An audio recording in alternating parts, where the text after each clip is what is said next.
देखिए, सेक्स एक वो चीज है जिसके लिए कोई भी इंसान पूरी दुनिया से लड़ सकता है। इसकी शक्ति इतनी है कि पूरी दुनिया में कानून होने के बावजूद सबको पता है कि ये चीज गलत है, फिर भी रेप होते हैं, लोगों को फांसी की सजा तक दी जाती है। ये वो ताकत है। तो जब भी हमारे शरीर से कुछ खाली होता है तो हमें अच्छा महसूस होता है। जैसे सेक्सुअल एनर्जी यानी कि संभोग के समय में इंसान ऑर्गाज्मिक स्टेट में आता है, पास्ट और फ्यूचर वहां से खत्म हो जाता है, समय रुक जाता है, दिमाग विचार शून्य हो जाता है और तब अच्छा महसूस होता है। चाहे वो एक्सक्रीटा हो, चाहे वो सीमन हो, चाहे वो यूरिन हो, चाहे वो थॉट्स हो, खालीपन ही आनंद में है। इंसान संभोग में जाता है तो एक अवस्था ऐसी आती है जिसे चरम उत्कर्ष अवस्था कहते हैं। वो समय वो होता है, उस वक्त इंसान ना फ्यूचर के बारे में सोच रहा होता है, ना पास्ट के बारे में सोच रहा होता है, वो सिर्फ वर्तमान पर फोकस्ड होता है। इस ओशो का मानना था कि जब तक आप सेक्स यानी कि प्रेम के बारे में नहीं समझते, समाधि आपसे कोसों दूर है। हमारे सम्मानीय व्यक्ति भगवान रजनीश ओशो की बात मैं करने वाला हूं। देखिए, उन्होंने सेक्स शब्द का इस्तेमाल किया क्योंकि उनको पता था कि पूरी दुनिया दो चीजों को फॉलो कर रही है। पूरा संसार दो चीजों के पीछे है, होल वर्ल्ड, इसमें एक्सेप्शन है ही नहीं, होल वर्ल्ड। और ये इंसान बहुत इंटेलिजेंट था, इनको पता था कि मुझे क्या इस्तेमाल करना है। Whole world behind money and sex. Men are earning money to get sex. Women are taking money to provide sex. तो इस इंसान को पता चला कि अगर मुझे इस धरती को, इस दुनिया के लोगों को ध्यान के ऊपर केंद्रित करना है तो मैंने पहले इन चीजों को बताना पड़ेगा। मुझे सेक्स की बात करनी ही पड़ेगी, वरना दुनिया का ध्यान पर ही नहीं आएगा। क्योंकि जब पैदा हुए तब इंडस्ट्रियलाइजेशन चल रहा था, दुनिया भागादौड़ में चल रही थी, हर किसी को कमाने की जल्दी थी, हर किसी को बचाने की जल्दी थी। भागदौड़ की दुनिया में इस इंसान ने मेडिटेशन के ऊपर जो अटेंशन खींचा वो वाकई काबिल तारीफ है। पूरी दुनिया, और तभी इन्होंने किताब लिखी जिसका नाम था sex to super consciousness, sex यानी कि संभोग से समाधि की ओर। और ये बहुत बड़ा सच है।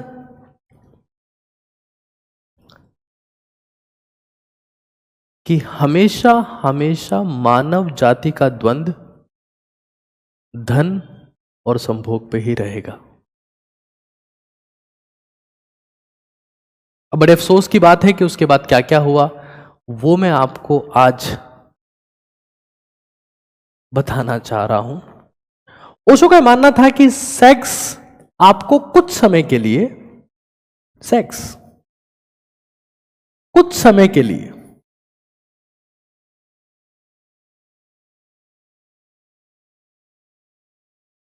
समाधि महसूस करवा सकता है, यानी कि सुपर कॉन्शियसनेस महसूस करवा सकता है। ये इनका मानना था।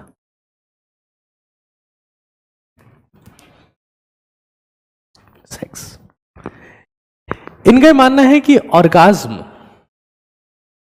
जब कोई सा भी इंसान संभोग में जाता है तो एक अवस्था ऐसी आती है जिसे चरम उत्कर्ष अवस्था कहते हैं। हिंदी में इसको चरम उत्कर्ष कहते हैं, अंग्रेजी में ऑर्गाज्म कहा जाता है।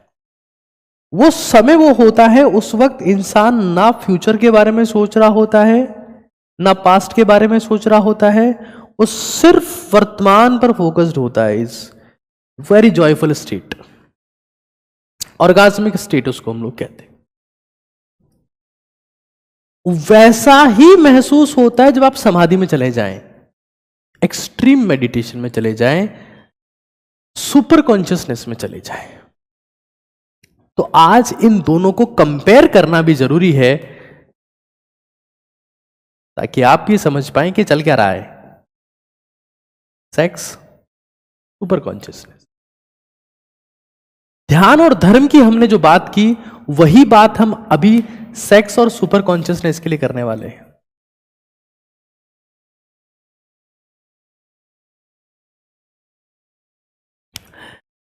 देखिए, बड़ी इंटरेस्टिंग बात है कि ओशो ने सेक्स के बारे में बहुत ओपन बात की और उनको कई लोग सेक्स गुरु भी कहने लगे और इसलिए कई कंट्रोवर्सीज भी होने लगी। आप बिलीव नहीं करेंगे कि ओशो ने जो रजनीशपुरम बनाया था अमेरिका में,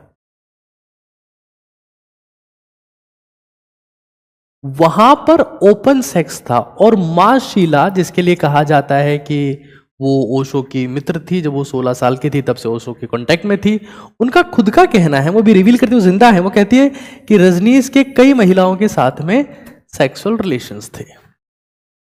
इतना ही नहीं, वो ये भी कहती हैं कि ओशो के आश्रम में आने के बाद कई लोगों को अद्भुत अतुल्य महसूस होने लगता था, क्योंकि उनको बिना बताए कुछ ऐसी दवाएं दी जाती थी जिससे वे शांत महसूस करें, और वहां ओपन कल्चर था, कोई किसी के साथ भी सेक्स कर सकता था। ओशो का मानना था कि जब तक आप सेक्स यानी कि प्रेम के बारे में नहीं समझते, समाधि आपसे कोसों दूर है। ये ओशो का स्टेटमेंट था। साथ में इतना ही नहीं, यह भी कहा गया कि ओशो अपने आप को ज्यादा शांत दिखाने के लिए कुछ ड्रग्स का इस्तेमाल करते थे, जिसमें एक वेलियम है और एक नाइट्रस ऑक्साइड है। ये मैं नहीं कह रहा हूं, नेटफ्लिक्स पर एक सीरीज आई है the wild wild country about Osho, और उसमें उन सब लोगों के स्टेटमेंट्स हैं जो ओशो के फॉलोवर थे, रजनीशपुरम में रहते थे। ये स्टेटमेंट तो मां शीला ने ही दिया है, जिनको ओशो ने नाम दिया था मां शीला। वो वेलियम लेते थे। वेलियम, बीइंग ए डॉक्टर मैं समझ सकता हूं, वेलियम इज डाइजेपाम। डाइजेपाम एक बेंजोडाइजेपिन डेरिवेटिव है, जिसको जब आप लेते हैं तो आप बिल्कुल शांत हो जाते हैं, बिल्कुल शांत हो जाते हैं। और आपने जब भी ओशो को कभी देखा होगा, सुना होगा, तो आप पाएंगे कि वो एक सामान्य इंसान की तुलना में ज्यादा शांत दिखते हैं। ये सिर्फ ध्यान का असर था या वेलियम का भी असर था, एक मुद्दा है। उसके अलावा ये नाइट्रस ऑक्साइड भी लिया करते थे, इनहेल करते थे उसको, क्योंकि ये तो गैसेस फॉर्म में ही होती है। ये भी आपको शांत करती है और आप दर्द रहित महसूस करना शुरू कर देते हैं। देखिए, जब भी आप किसी इंसान के बारे में जानना शुरू करें, हर किताब एक इंसान को रिप्रेजेंट करती है। हर इंसान एक किताब होता है, उस हर किताब में कुछ अच्छे चैप्टर्स होते हैं, कुछ बुरे चैप्टर्स होते हैं। हमें किन चैप्टर्स को पकड़ना है, कौन से अध्याय हमें चुन लेने हैं, उसके लिए पूरी किताब को पढ़ना जरूरी है। और मैं आज वो पूरी किताब आपके सामने लाने का प्रयास कर रहा हूं। अगर हम आधी चीजें पढ़कर छोड़ देते तो शायद गलती हो जाती है। ठीक है। अपार्ट फ्रॉम दिस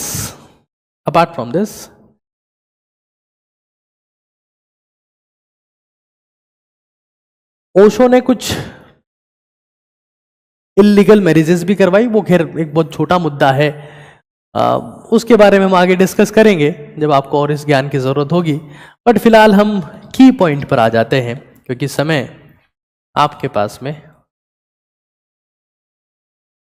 कम है। Sex and super consciousness. देखिए, सेक्स एक वो चीज है जिसके लिए कोई भी इंसान पूरी दुनिया से लड़ सकता है।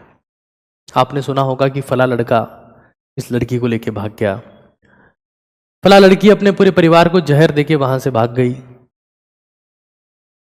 ये सेक्सुअल एनर्जी की ताकत है, काम ऊर्जा की ताकत है। और काम ऊर्जा की ताकत को हिंदू धर्म ने एक्सेप्ट करते हुए कामदेव नाम की एक शक्ति को नमन किया है। मतलब इस सेक्सुअल एनर्जी के लिए, काम ऊर्जा के लिए कोई इंसान अपने पूरे परिवार को तबाह करके, जिन्होंने उसको जन्म दिया है, खत्म करके आगे बढ़ सकता है, पूरी दुनिया से लड़ सकता है, कुछ भी कर देंगे सनम तेरे लिए। ये सेक्स की ताकत है। खैर, सेक्स में किसी भी इंसान को आनंद आता है, ये एक प्लेजरेबल इवेंट है, यहां भी आनंद आता है। ओशो कहते हैं कि इसमें असीम आनंद होता है, असीम आनंद।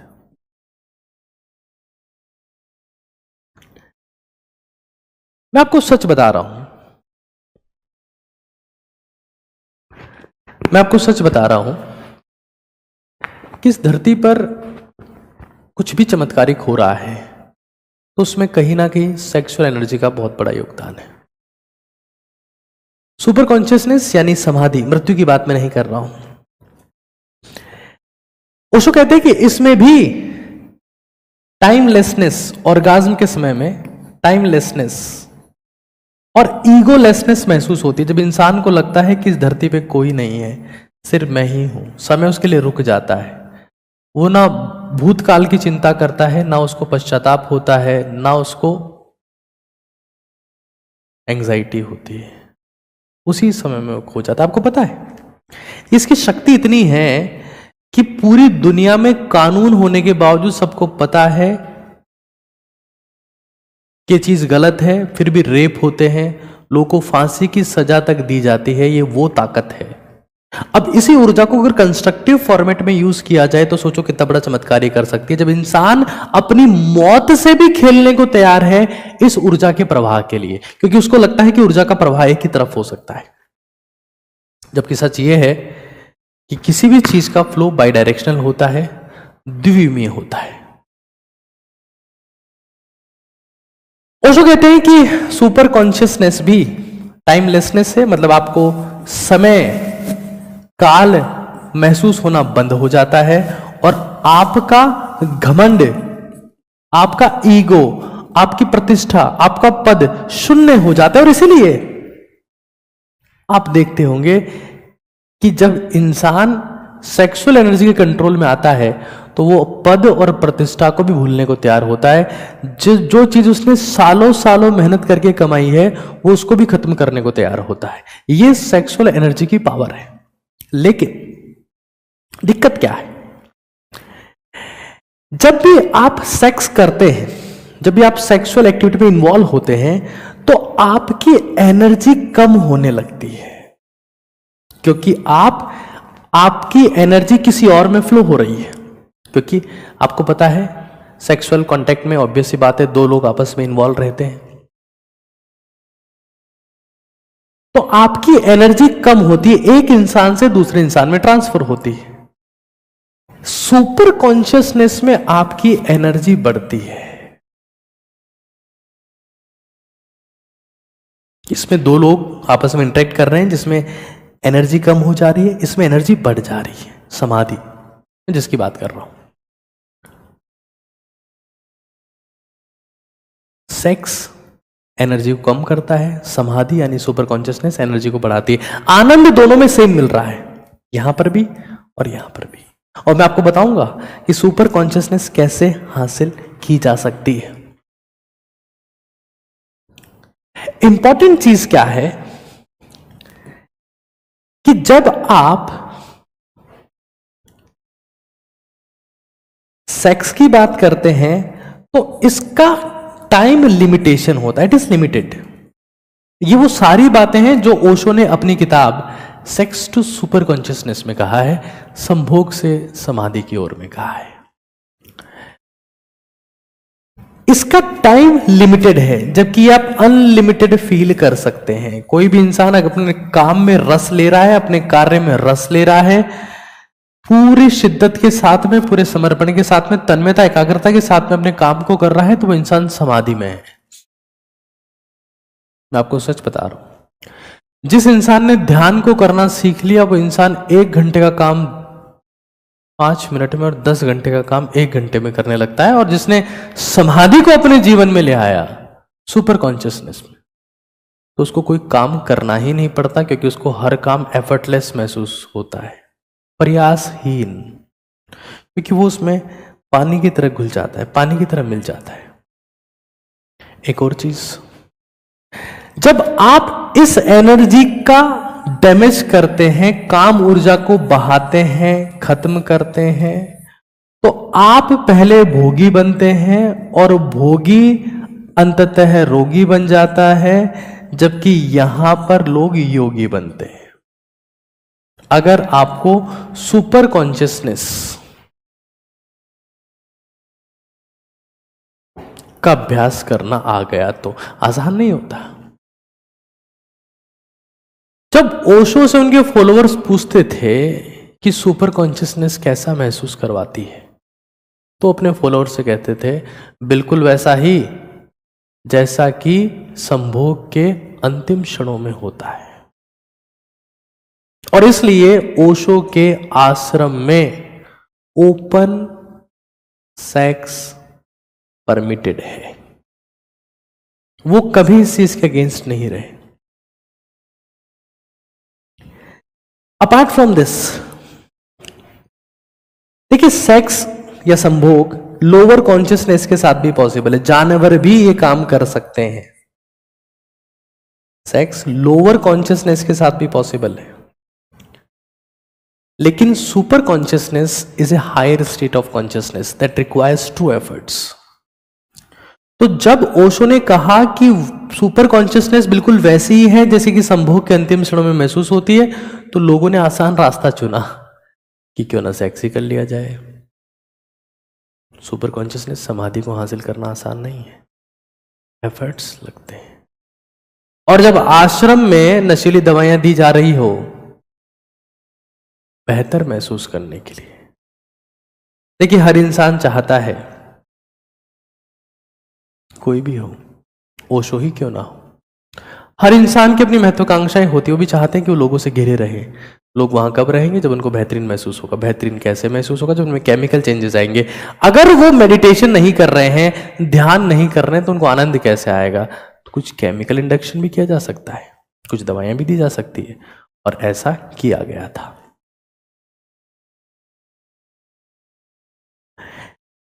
लोअर कॉन्शियसनेस मतलब ये काम एनिमल भी कर सकते हैं, जानवर भी कर सकते हैं। बड़ी बहुत इंटरेस्टिंग बात एक बार आपको मैं बताता हूं, बड़ी इंटरेस्टिंग बात है कि इंसानी शरीर ये हायर स्टेट ऑफ कॉन्शियसनेस के साथ ही संभव है। आप ये देखेंगे कि हमारे शरीर में जब कुछ भी रिलीज होता है, बाहर की ओर जाता है, कुछ भी रिलीज होता है बाहर की तरफ जाता है, सिंपली आप शौचालय का इस्तेमाल भी कर रहे हैं, टॉयलेट ही जा रहे हैं आप, तो जब भी हमारे शरीर से कुछ खाली होता है तो हमें अच्छा महसूस होता है। क्या आप इस बात से एग्री करते हैं? मैं आपकी चैट्स पढ़ रहा हूं। जब भी खाली होता है हम अच्छा महसूस करते हैं। जैसे सेक्सुअल एनर्जी यानी कि संभोग के समय में इंसान ऑर्गाज्मिक स्टेट में आता है, तो भूतकाल और भविष्यकाल, पास्ट और फ्यूचर वहां से खत्म हो जाता है, समय रुक जाता है, दिमाग विचार शून्य हो जाता है, और तब अच्छा महसूस होता है। इंसान के शरीर से जब कोई चीज रिलीज होती है, चाहे वो एक्सक्रीटा हो, चाहे वो सीमन हो, चाहे वो यूरिन हो, चाहे वो थॉट्स हो, उसे अच्छा महसूस होता है। खालीपन ही आनंदमय है। और वो यही कह रहे हैं कि तुम जब तक अपने विचारों से मुक्त नहीं हो पाओगे, तुम इसी दौड़ में घूमते रहोगे। तो यहां ध्यान है या धर्म है या आनंद है या असीम आनंद है या सेक्स है या सुपर कॉन्शियसनेस है, अगर जीवन में अपनी ऊर्जा को बनाए रखते हुए, अपनी ताकत को बनाए रखते हुए, अपनी त्वचा पर चमक को बनाए रखते हुए कुछ भी महान क्रांतिकारी काम करना है, तो आपको सुपर कॉन्शियसनेस का सहारा लेना पड़ेगा। ध्यान में जीवन जीना पड़ेगा, पूरे काम में रस लेकर करना पड़ेगा। क्यों? क्योंकि उसके बिना आप खुद की 70% जिंदगी को बर्बाद कर दोगे, जीवन समझ ही नहीं पाओगे, मौत वाली जिंदगी जीते रहोगे।